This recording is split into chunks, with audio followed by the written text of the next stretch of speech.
Welcome to Public Safety Talk Radio, the podcast for all of our heroes in public safety, including law enforcement professionals, firefighters, EMTs, corrections officers, healthcare workers, and more. The show is proud to be a part of the growing National Police Podcast Network. This episode is sponsored by Police Mortgage. Police Mortgage is a full-service mortgage company dedicated to serving police officers and first responders. Founded in 2008, Police Mortgage offers a variety of mortgage products tailored to meet the needs of those who serve and protect. Police Mortgage, for first responders who are second to none. Hi, I'm Ken Bader, your host for Public Safety Talk Radio, back here for another great season of our podcast, and we're kicking it off with a great guest. His name is Derek Slaughter. Let me tell you a little bit about him. He's had a 15-year career in law enforcement. He is pursuing a new career in cybersecurity. We're going to hear all about that. And is fueled by passion for defending and protecting digital spaces. God knows we need that. From evolving threats. After completing cybersecurity courses, he's developed skills in network security, threat analysis, and incident response. He also has a strong aptitude for strategic problem solving, which is my kind of deal, so we want to hear about that. And risk assessment developed through his law enforcement and narcotics investigations experience. Derek, welcome to the show, man. Thank you for having me, sir. Good to Oh, be here. happy to have you, and I even got a sir on the first episode. That happens very rarely. I usually look for my dad when I hear that, but I appreciate the respect, sir. Hey, that was always the expectation growing up. Yeah. Well, North Carolina and where I'm Yeah, from in Illinois, I think it's kind of an expectation. But that's right. tell us a little bit about that 15-year law enforcement career. We always love to kind of go back and hear about what our first responders have done. Yeah, so my career started out probably a little different than most people's careers do. A lot of people have that childhood dream of, hey, I want to be a cop. Hey, I want to be a fireman. Hey, I want to be this, I want to be that.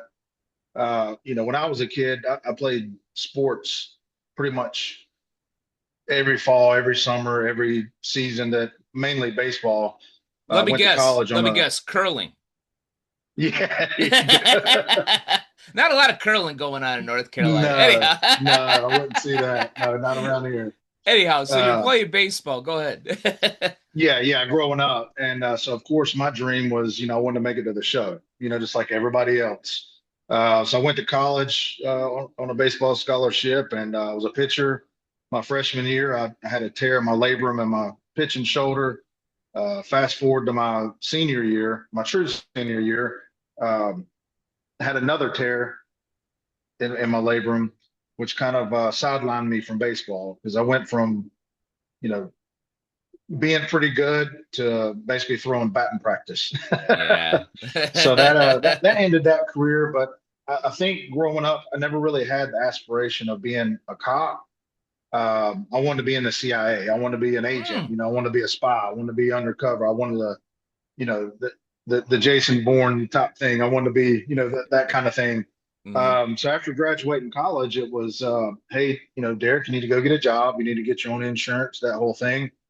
So I took a job at a uh, retail place, um, and the guy come up to me. I've been there for about maybe a year and a half, Hmm. and I was debating on going to law school because that's what my major was in political science. So that was kind of throwing that around still, steering more away from that. The more I heard about attorneys and all that, so I was kind of like, what do I do? Where do I go from here? So a guy I didn't know him from Adam came into the store one day and we started talking. And he said, "Hey man, anybody ever tell you you look like a cop?"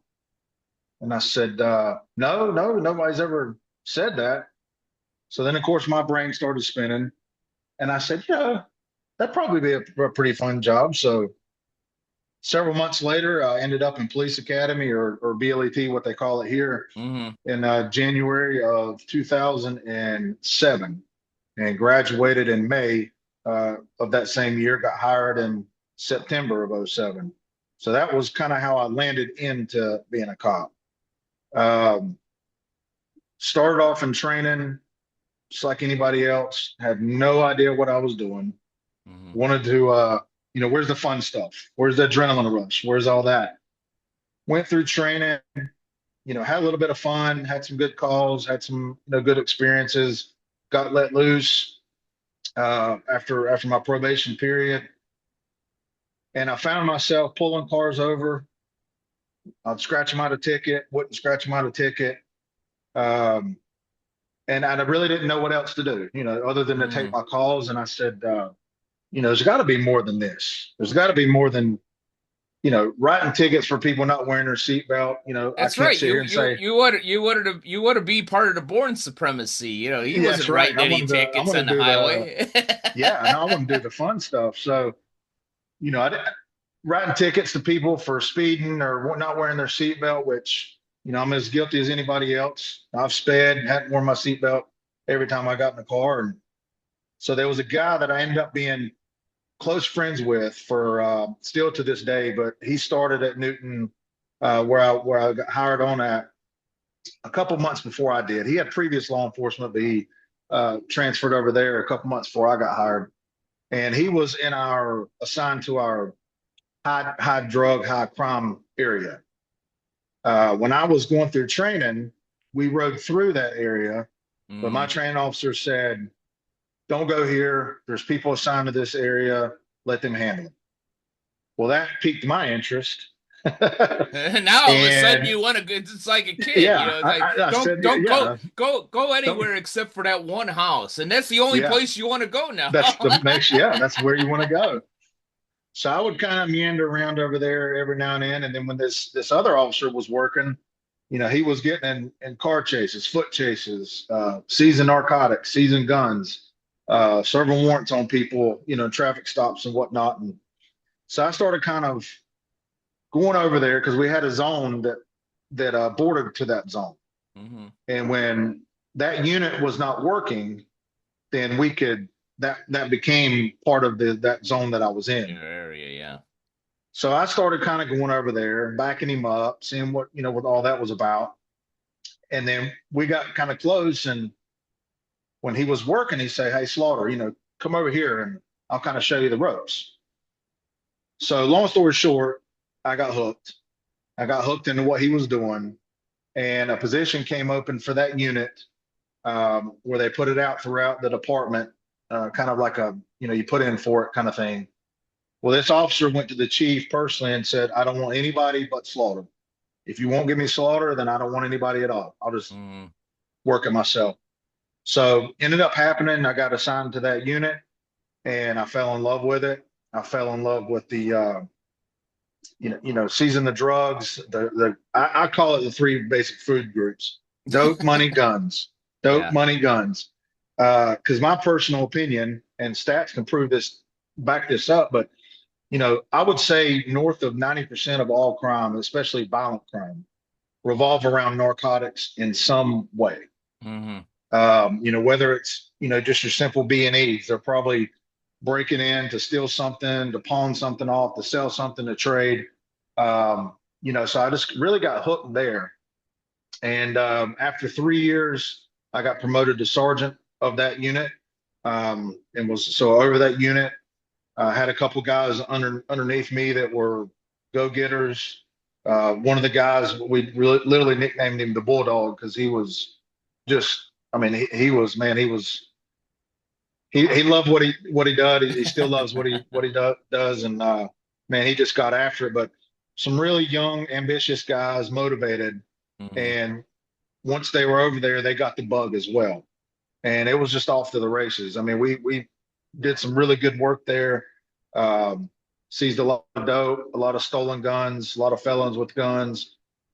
Served a lot of warrants. I think Hmm. in one weekend, a Friday, Saturday, and Sunday shift, we arrested, I think it was 22 people and served 18 warrants, and I think towed 12 or 14 cars.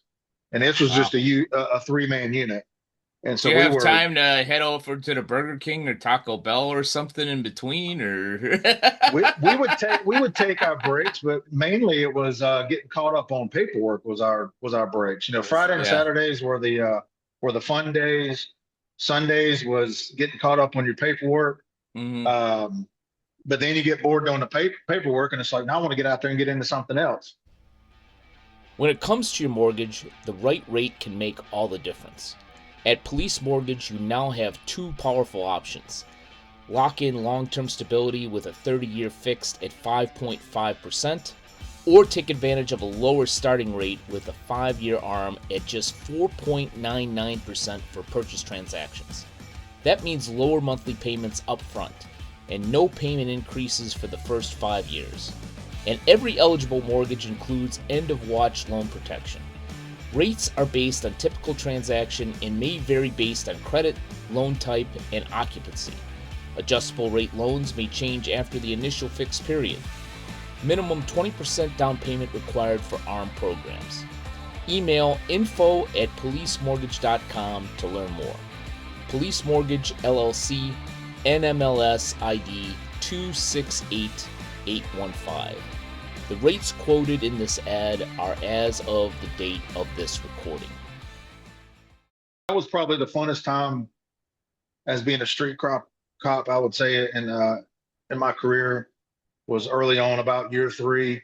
After year one, joined the SWAT team, so I was on that as well. So I was, doing that as secondary, and had fun with that. A lot of great guys on that team. I'm actually wearing one of my old sweatshirts Nice. now from the SWAT team.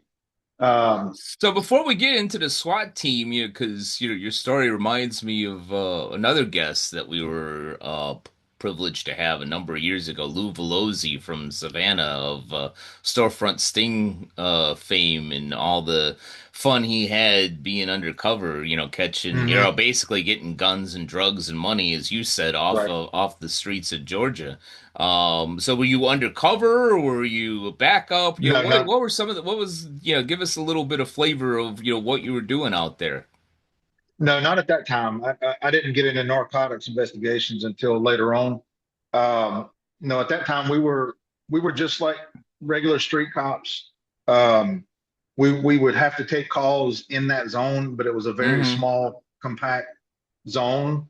Eventually, it branched off to we didn't take calls. We were to focus on street level narcotics, street level Mm-hmm. crime, street level interdiction stuff.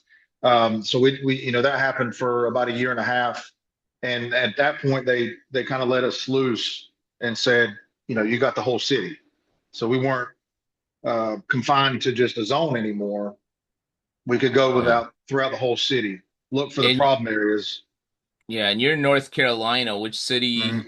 was this in again?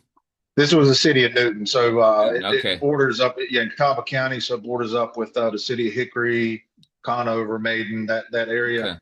Okay. Newton is slap dab in the middle of Catawba County. Okay. So anybody from these other cities usually have to travel at some point through Newton. Mm-hmm. Hickory's a pretty big, it was, still is a pretty big hopping area. The town of Catawba is a pretty big hopping area for drugs, gangs, that sort of thing. I thought We everything in did, North Carolina was like Andy Griffith, where you just walked to the local store and got a Coca-Cola. no, Everybody knew each other. There were no problems. You're telling me that it's not? no, not in my experience. There is some areas like that that's more low key and people kind of take care of their own business. But yeah, no, my experience, it was pretty hefty with drugs. It's still rampant in Catawba County. I think Catawba County ranked, I think this was maybe 2 years ago. I don't know what the new numbers are. Eighth in the state in overdose deaths. Wow. Um, that's out of 100 counties. To me, that's a problem. If you're in the top Mm-hmm. 10, then that's an issue. So, fentanyl, that whole thing, heroin really got prevalent just like it did everywhere else. When I was coming up, it was, crack cocaine, powder cocaine, marijuana, pills, and then eventually it graduated over to we started seeing a lot of meth, a lot of Mm-hmm. heroin, and then of course fentanyl came along, and then that became a bigger problem as far as the overdoses. And things like that. So let's fast forward a little bit. I want to really get into the cybersecurity passion of Mhm. yours. How did your career eventually lead you into this whole I want to stop bad guys online instead of on the streets? Well, actually, so towards the end of my career, the last year, it was Hmm. election year. Okay. So for sheriff, my former police chief for a number of years, uh, when I came back in 16, he was still the police chief at Newton. He was running for sheriff and ended up getting elected. And after he ended up getting elected, I just didn't like the direction of the county. I hadn't for a long time, but I definitely didn't then. There Hmm. was politics was a lot more prevalent. I felt like the mission was skewed a little bit. It was more not even people pleasing. It was just good officers getting bad raps. Hmm. Um, I just didn't like the direction it was going. I had a couple of close friends of mine throughout the idea saying, "Hey, well, you should run for sheriff." I tossed it around a little bit, thought about it, and I ended up pursuing that. So let's just say, long story short, me running for sheriff in the county I worked in against my former police chief, who was a sitting sheriff, did not end well. I ended up dropping out in July. The actual election wasn't until November. I dropped out in July. Went through several unnecessary IAs that was cleared. Eventually, they found something to hang me on, and I was actually let go in October 12th of 2022. Hmm. Uh, I had a hearing with training and standards for my certification, got cleared of that. And another hearing that I was cleared of and was cleared to go back to work. Not at that department, but everything was good to go. Um, and it just left a bad taste in my mouth. And so I chose a different career to where, like you said, Hmm. could still So kind wait a of do minute, wait a this minute. You're same tell thing. you're tell you're telling me, a civilian that supported law enforcement for decades, that politics are involved in police Surprised, forces? right? I A total never. shock. Yeah, yeah, mind Yeah, blow. yeah, Anyhow, I'm yeah. sorry. It's I interrupted you. I had to get my no, stupid that's okay. joke in. So you were Yeah. talking about how you got into cybersecurity. Yeah, so it was. I took a little time off. You want to call it a sabbatical, Hmm. just kind of to get Did you travel adjusted. Europe and shit like that, or never mind? Uh, yeah. Did you find yourself, Derek? Like, No, definitely didn't do much traveling abroad at all. No, no, I didn't get around to that. But yeah, so it was kind of taking some time apart and kind of. I mean, it really was kind of finding myself. It was, what do I do now? mm, I don't want to go back in that career. Um, and I had a buddy of mine that I knew probably 6 or 7 years prior, and he had gotten out of law enforcement, and that was when cybersecurity was really taking off and getting hot and heavy.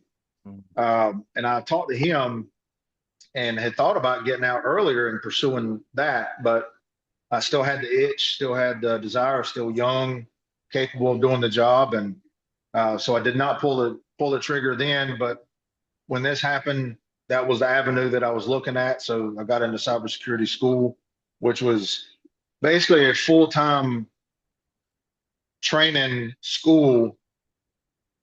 You work at your own pace, at your own leisure. Um, but I would say that was a full-time job that I was not getting paid for, that I was paying for, because it mm, took a lot of time, a lot of work, a lot of effort.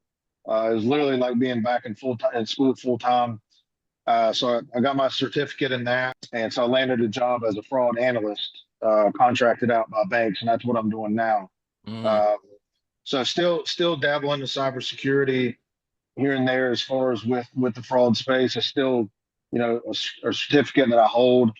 So maybe down the road I'll actually get into more of like investigative work into that. But mm, um, whenever I was in law enforcement for about 4-ish years, I was also dually sworn with Homeland Security when I was in mm. narcotics investigations.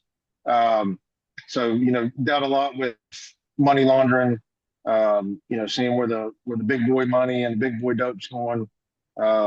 So, applying that mindset into what I'm doing now has definitely helped me tremendously. Sure.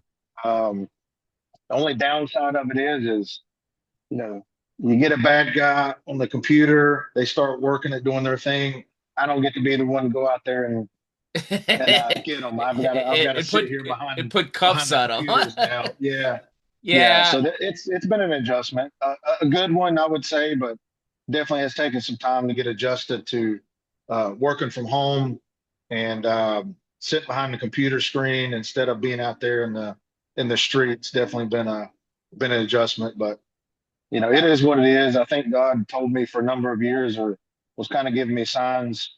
I think it's time for you to get out, and I think that He pulled that final string on me and told me it was time to get out. So it's been a blessing. In my younger days, I always hated the phrase "things happen for a reason." I always Yeah, kind of, I always, told friends and family that told me that, well, then screw it then. I'll just sit on my fat ass and something will happen for a yeah, reason. I because won't it'll work happen. for it or bust my ass for it. It'll just Yeah, happen, right? Yeah, yeah, because things happen for a reason. And I don't know if I still kind of, I don't know if I in my older age have grown to like that phrase anymore, but I do appreciate kind of the dips and the right and left turns of the journey a little bit, yeah, as I look back. And while I was never a police officer, so I know very, very little bit about policing. I was in banking for decades, so I know a lot about banking, and I know a lot of these bastards out there that are trying to yeah, commit fraud create just as much chaos, if not more, than some of these drug dealers out there. yeah, yeah. It's still a problem. I mean, criminal's a criminal. It Yeah. just depends on what their expertise, if that's what you want to call it, or their niche is. But yeah, somebody who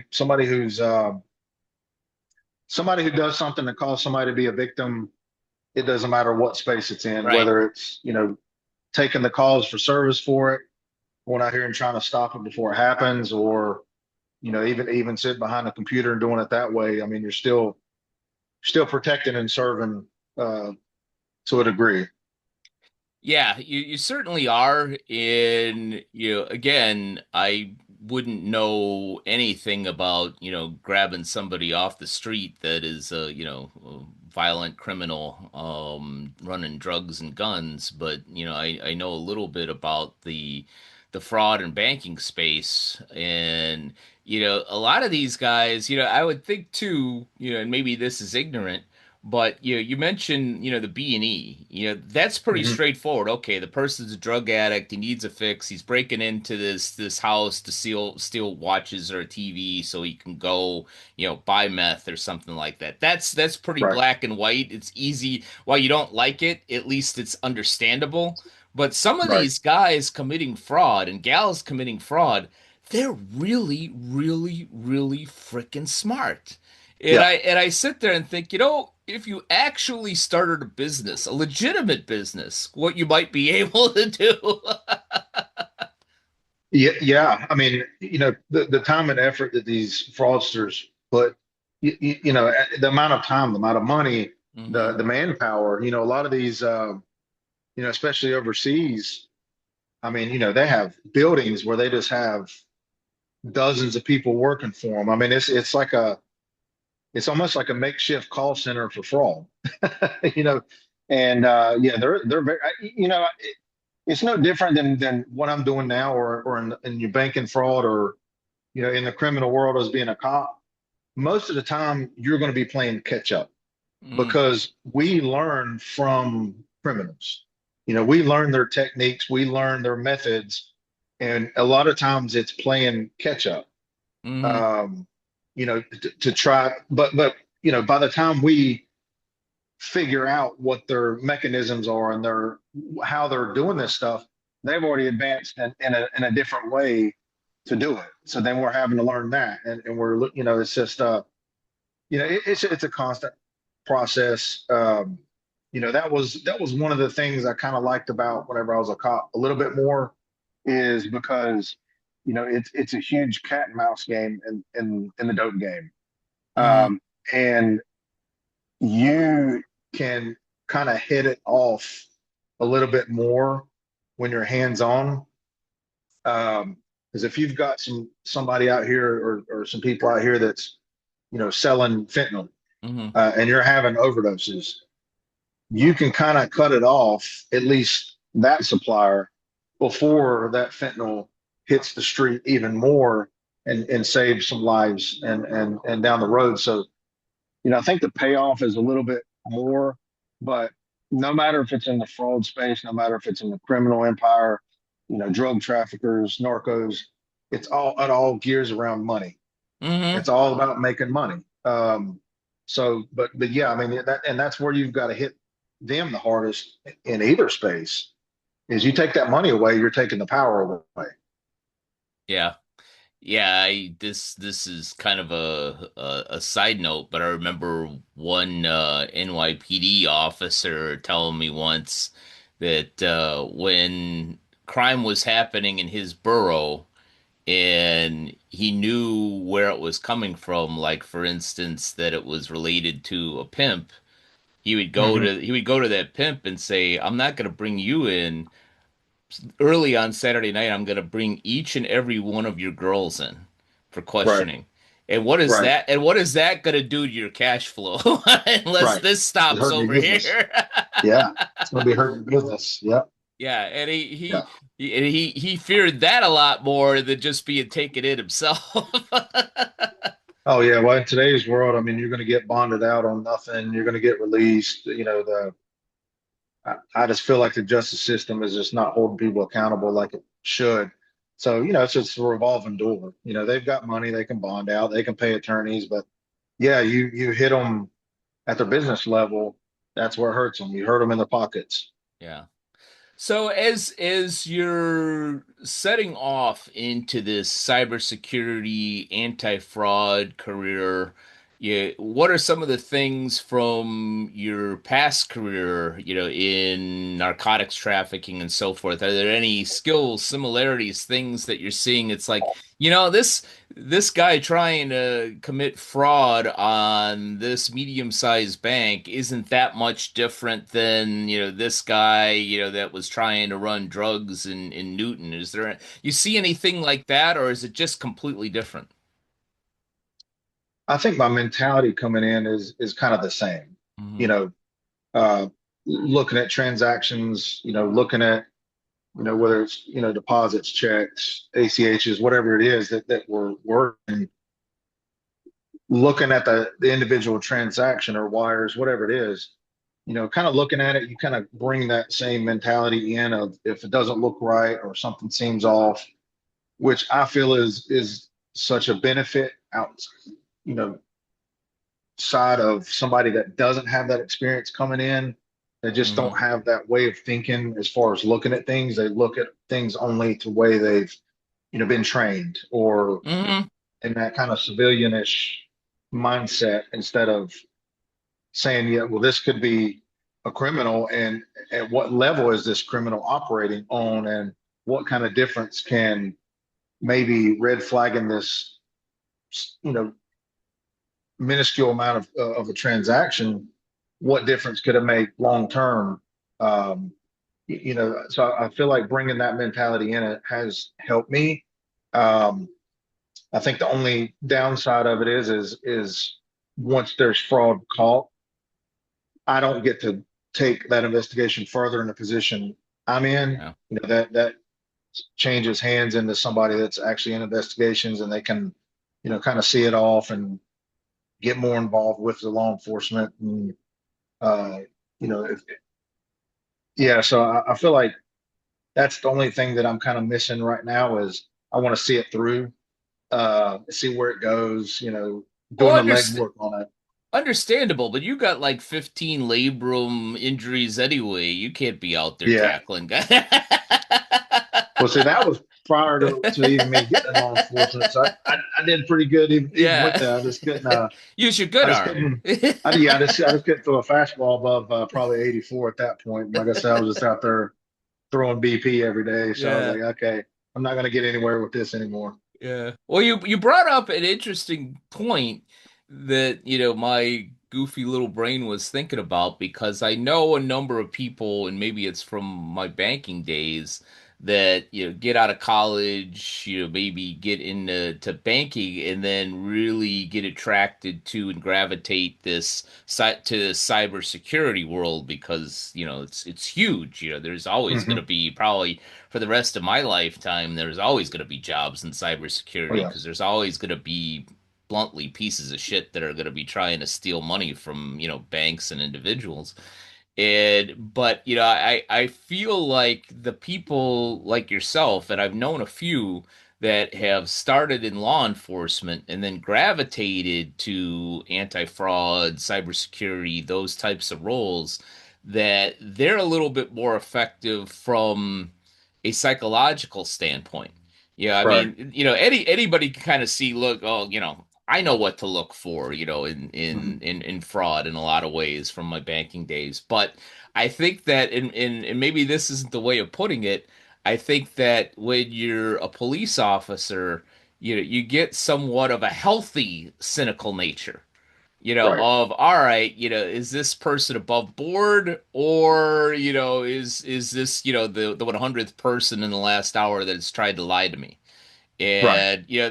And I say healthy because most great police officers that I've seen, usually within a couple minutes can ascertain and say, all right, yeah, this person's all right. They're just kind of goofy, or they got other issues, but they're not trying to commit major crimes. But I Right. think that people that have had that law enforcement background, especially on the streets, and then go into cybersecurity, they have that healthy cynical nature of looking at transactions saying, somebody else might miss this, but something just doesn't seem right. Call it a sixth sense or whatever. I'm going to dig a little bit more into this. Is that on Yeah. point So or am I off I base? would say, yeah, no, I would say you're exactly on point. Yeah, it's just like that little light bulb, and inside of you kind of goes off, and yeah, just something. Just you're gonna look into things with that kind of background and that training experience. You're gonna look at things differently than the norm would, because, like I said, most people, like just any kind of job, you go in fresh, you get trained a certain way, you get told to look for certain things, you get told to monitor certain things. The process is the same. Being coming from that previous career gives you the ability to think outside the box. Hmm. You know, it kind of gives you a broader perspective of what you're looking at. And sometimes you look into things a little bit too much, and it ends up not being anything, but you know, uh, better safe than sorry, I guess you'd say, because they're Hmm. normal people might not pick up on aspects of the details of the transaction or the person, or they're not going to go look at IP address. They're not, that in depth. They're not going to sit there and go and, well, where does this person come from? Is that even a legit business? Is that even, that don't even look right? That name doesn't look right. Hmm. That, putting the pieces of the puzzle together to say, yeah, something's just not right about this. Yeah. Um, but like you said earlier, I mean, there's always going to be that career. I feel like more so than not moving forward, everything's digital, everything's online, um, everything's moving towards AI. So everything is going to be on a computer, on a phone now. Hmm. There's going to be a lot more, and I feel like criminals, if they have half a brain, they're going to do more things behind the computer and behind the scenes.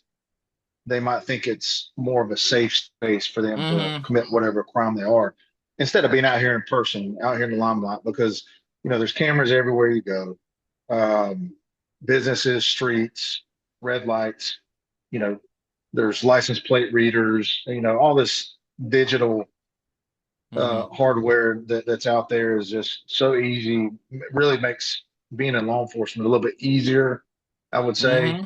Hmm. Being behind that computer screen without your face and kind of cleaning up your tracks a little bit better is going to be kind of the way to go, I think, Yeah. in the future. And uh, you know, there's so much more accessible over the internet now. I mean, there's safety, there's safety steps and things that people implement to try to cover their tracks and Mhm. keep your name, your social, your date of birth, and all that. But anybody that has been in this space for a period of time, they have nothing but time. when you're when you're a criminal, you have it's like their 8 to 5 job is to commit crime. So Right. they're sitting around looking for ways to penetrate and to get your information or whatever it is they need to do. And I feel like a lot of banks and a lot of other corporations, their safety protocols could be a lot better. I feel that they're a little loose on it from time to time, um, and it doesn't seem very hard to really kind of get in. It's just how much damage are they Yeah. doing before they get caught or they get stopped or Yeah, you make an excellent point. Yeah, it as you were speaking, one of the things I was thinking of is how sharp these criminals, these online criminals have gotten. Just case in point, just I get calls and emails and texts that I know are fraud every week. yeah, And in 9 out of 10 of them, I'm like, okay, this is obvious. But there was even one this week that even I, being used to it, was like I almost clicked on it. I'm like, this looks legitimate, but something's just telling me this is not right. And sure enough, because just as a side note to anybody listening or watching this, never click on anything, never talk to somebody that's just called you on the phone. If you got a Wells Fargo account and they say, "Hey, we're from Wells Fargo," hang up on them and either go to your yeah, Wells Fargo branch or call them. They'll let you know if it was them or not. I've done that a couple right. times. They're never pissed. In fact, No, they understand. in They get it. fact, yeah, in fact, I even had a situation like that out here with Los Angeles Police Federal Credit Union, and I called them, and they actually applauded me and says, "Yeah, it Yeah, was us." But you know what? People usually don't do that. So kudos to you, that you would actually take that extra step. So, but my point, and this is a nice wrap up. I think it goes along with the one of the last questions I wanted to ask you is, well, one, I agree with you, that a lot of banks, a lot of medium to small size credit unions and banks just don't have the manpower to do what they need. In fact, that's why right. a lot of, some of these, fraud rings in Africa and wherever else target those because they don't, they, it's, you would know, criminals are doing this stuff not because they want to work that hard, because they want to find the easiest way to get Yeah, money. So I'm like, all exactly. right, I'm not going to try to penetrate Citibank. I'm going to try to penetrate, ABC Credit Union that's 20 million in assets in downtown Newton. Right. That's what I'm going to do.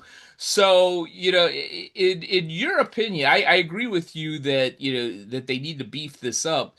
In your opinion, what should banks and credit unions, some of these small to medium size institutions, really be looking for? Maybe one thing that they could be doing that could help them prevent fraud on their organization.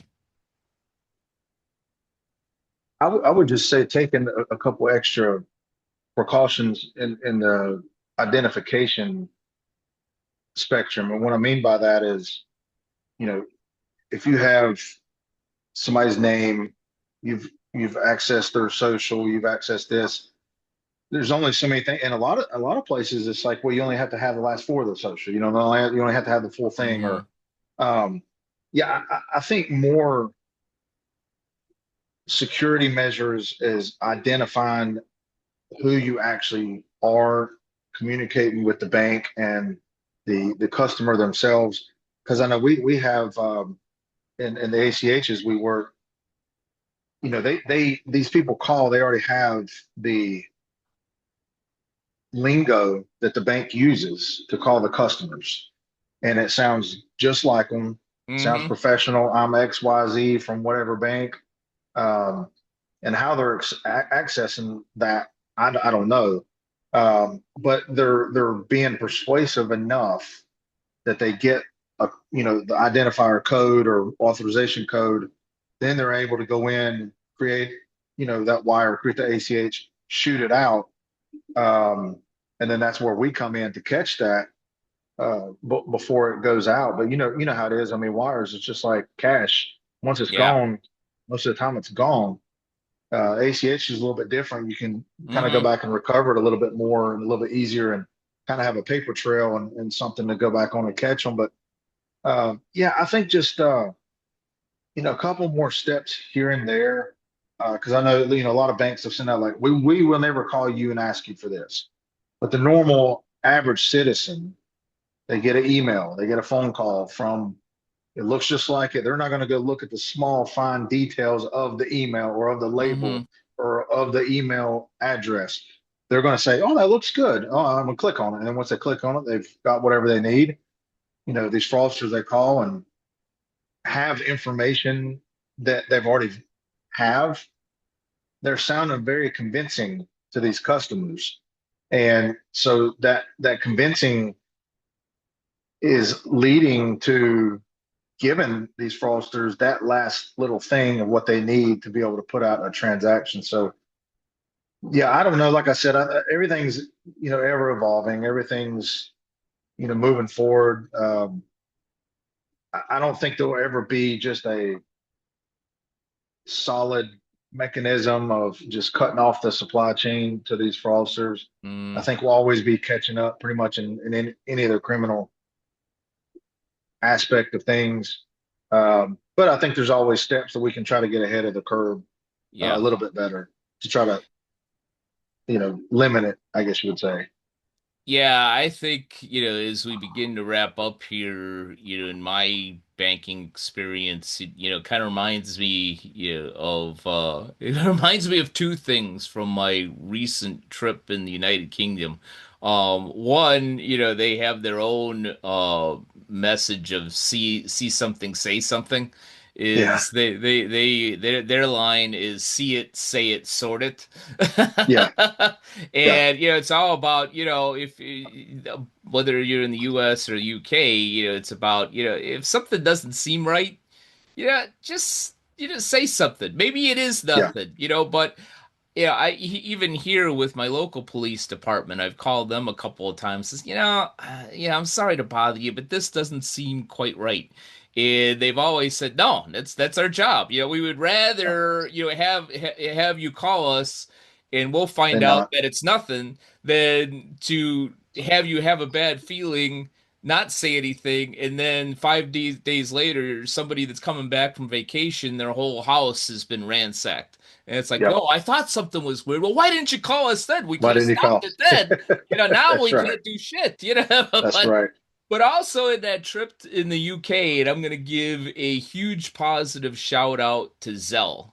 And a great example of how some of these medium to small size financial institutions should think is while we were on vacation, we had a trusted contractor that has done a lot of work in our home, do some work on our living room. And so as he finished certain parts of the project, we would sell him money. Mhm. Yeah, and it was easier for us to be away while he was working here anyway. And so we were in Edinburgh, Scotland, and we're trying to, sell 2,500 bucks. Not a huge transaction Right. in banking. Trying to sell 2,500 bucks to our contractor so that he could just buy some supplies.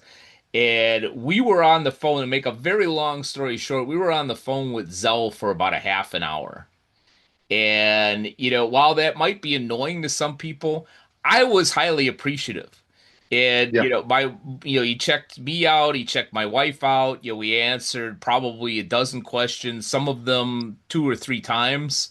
But yeah, I said many times on that call, you know what? I get it. I appreciate it. You could ask whatever you want because, as he said, and as you just said, once the money's gone, it's gone. Yep. Yep. And so I think that when you anybody in banking that's watching or listening to this, yeah, if you get that little sixth sense, yeah, Hmm.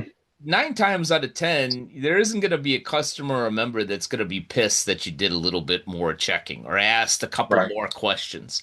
And Right. that one extra question might be the thing that saves your customer, your member, or maybe even your bank from thousands of dollars Yeah. in loss and issues. Yeah. I would agree. Well, we got an expert that actually agrees with me for a change. There we go. So, I don't know if as I'm an expert in anything. well, yeah, this has been an intriguing conversation, popped a lot of interesting thoughts in my head. I really appreciate you spending some time. Before we let you go, for anybody that wants to hire you as an executive vice president of cybersecurity or, wants some information, if somebody wants to get a hold of a Derek Slaughter out there, how best can they do that? Yeah, I would say probably LinkedIn. I don't have any social media now. I got rid of that Well, a couple LinkedIn is a years social ago. media. LinkedIn is Yeah, actually my I think it's turned it into it. Yeah. LinkedIn is Yeah. my favorite social media. Yeah. There's a lot Yeah. less politics on that. Um, Yeah. I would agree with that.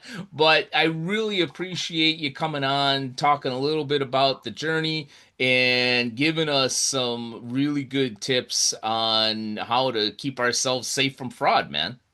For sure. Thanks for having me. I appreciate it. Pleasure's all mine. And thank you to all of you who have either watched or listened to this episode of Public Safety Talk Radio. And we'll be back with you next week with another great guest.